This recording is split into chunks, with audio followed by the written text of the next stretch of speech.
The Boy Who Cried Wolf. A shepherd boy was watching his flock of sheep. He felt really bored, so he thought of amusing himself.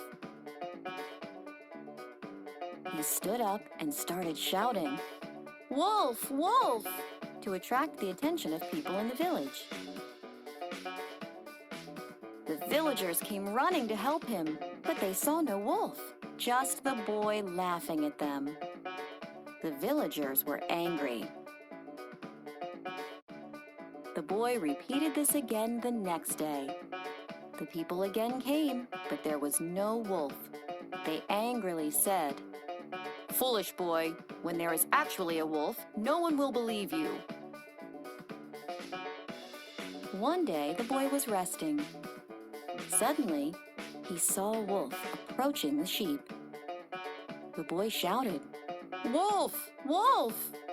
But people in the village thought that the boy was lying as usual. Later, when the boy didn't come back, the villagers came looking for him. The boy was weeping. "Why didn't you come? The wolf came and ate my sheep." The villagers comforted him and said, "Let this be a lesson to you. You must never lie."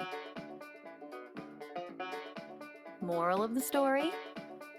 Nobody believes a liar, even when he is telling the truth.